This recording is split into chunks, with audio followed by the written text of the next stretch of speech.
Initially spotted on July 1, it seemed like just another fast-moving interstellar object, a streak with a glowing coma, racing at nearly 87 kilometers per second relative to the Sun. This speed could cover the Earth-Moon distance in less than 80 minutes. However, what astounded scientists was not its speed but its behavior. While typical comets slow down, fragment, or stabilize upon entering the inner solar system, this one began accelerating, slightly but consistently. Its trajectory tightened, with measurable course corrections emerging. Its coma doubled in brightness within weeks, while spectral analysis revealed unprecedented ultraviolet spikes and carbon dioxide emissions. This comet was behaving more like a guided missile than a chunk of frozen debris. Then Webb's deep field sensors detected something transformative: rhythmic pulses emanating from its tail. Instead of chaotic jets caused by sunlight melting ice, these were intentional thrusts occurring in perfect 17-minute intervals, a clear pattern, a signal, and a maneuver. As Webb, Gemini South, and NASA's Jet Propulsion Laboratory monitored the comet, the data told a chilling story. What was expected to be a near miss morphed into a far greater threat. Simulations indicated an impact distance of just 1.95 million kilometers from Mars, a mere whisper in cosmic terms.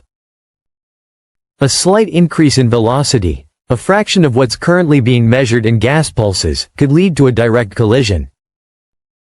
Just a nudge, a hint of thrust, and Mars could become ground zero.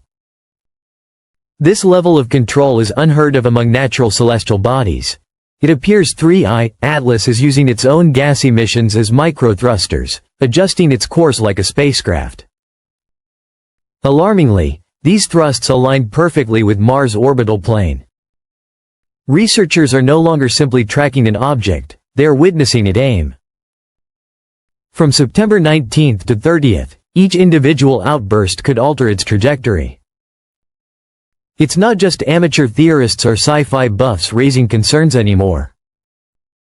Harvard astrophysicist Avi Loeb and his team proposed a bold hypothesis: 3I, Atlas might be an engineered probe.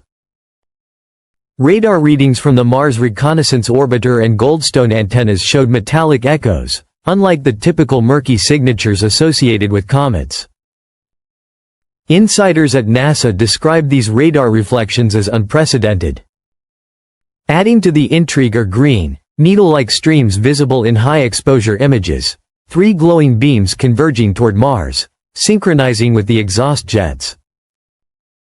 The evidence is compelling. This object isn't acting naturally.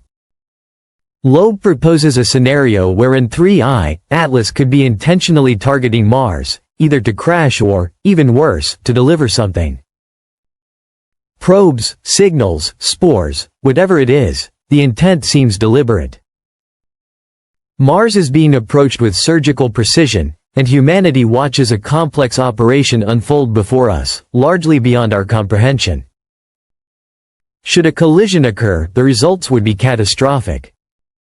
With an estimated mass of 10 billion tons and a speed of 57 kilometers per second relative to Mars, the impact would unleash over 2 million megatons of energy, thousands of times more than the most potent nuclear explosion in Earth's history.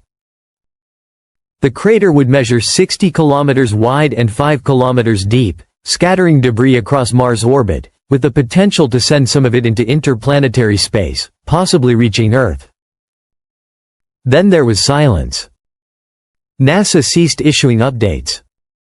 Telemetry feeds from Perseverance and Tianwen-1 showed unexplained gaps. Inquiries concerning potential impact scenarios were met with evasions. Something had shifted. A classified message, leaked by a whistleblower, contained the phrase, "Impact protocol initiated." The meaning remains unclear, but insiders suggest Earth-based stations sent encrypted signals to all operational Mars equipment. This raises questions.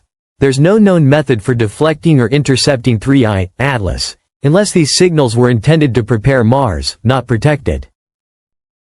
If 3I, Atlas is an intelligent system, even partially autonomous, It might be reacting to energy signatures, orbital beacons, or encoded pulses. If Earth activated those systems, it raises the possibility that we've confirmed we're listening. Even worse, we might have acknowledged a response, which hints that any intelligence behind this object is now aware of our presence. A cryptography team at the SETI Institute considered an unorthodox approach. They took the current trajectory, closest approach time, velocity, and gravitational factors, data known by every astronomer, and translated it into binary. They then applied standard compression algorithms used in deep space communication. With attention fixed on the potential impact date, an even more unsettling pattern arose. The trajectories closest approaches to the Sun, Earth, and Mars coincided with resonance dates, key orbital harmonics significant to ancient civilizations. September 23 Road, October 5, November 11. The last event similar to the present alignment was the 1908 Tunguska incident. How can For decades, astronomers believed that the heavens above were predictable.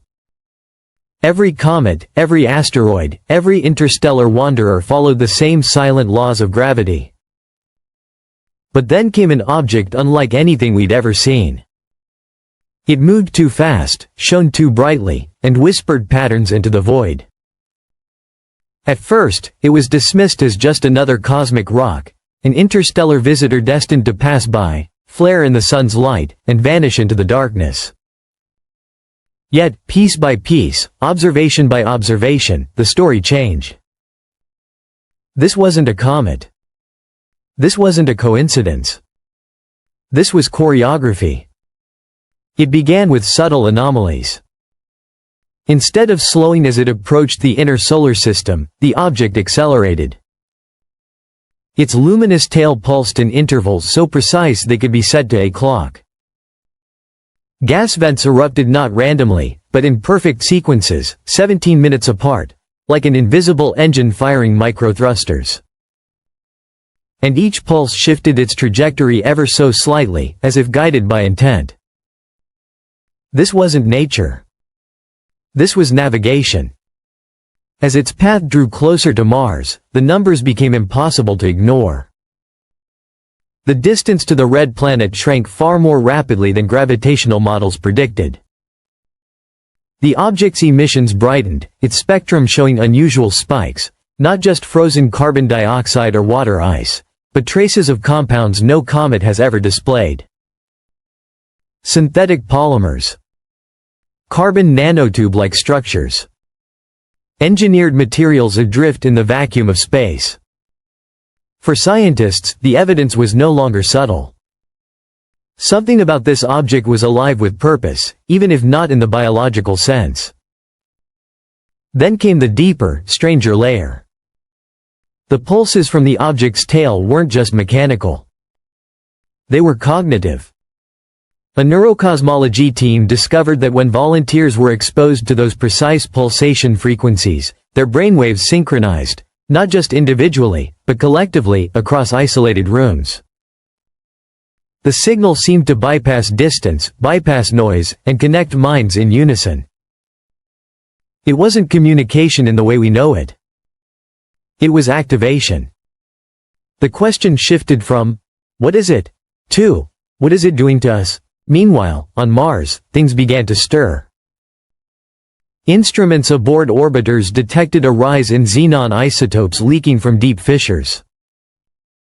Subsurface temperatures climbed. Weak magnetic pulses appeared in the crust, pulses perfectly matching the object's gas emissions. As if the planet itself wasn't being threatened, but awakened.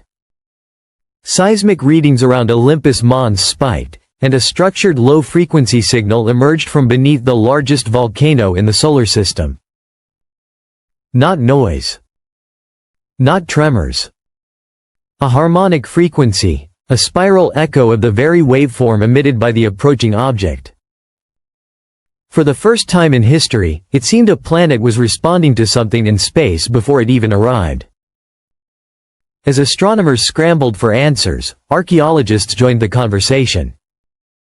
Ancient sky maps from Babylonian, Mayan, and Tibetan texts described a celestial, flame serpent that curved unnaturally near the sun and aimed for the red world. A pre-Incan stone carving depicted radiating lines from Mars eerily similar to modern debris dispersion models. Were these myths or memories? Were our ancestors warning us or preparing us? Across cultures, the same pattern appeared: an arrival, a descent, a signal. Not just once in history, but cyclically, as if the object had been here before. And then something even more unsettling surfaced. The alignment. In the final trajectory arc, Mars, Earth, and the Sun formed a perfect straight line at the exact moment the object intersected the axis.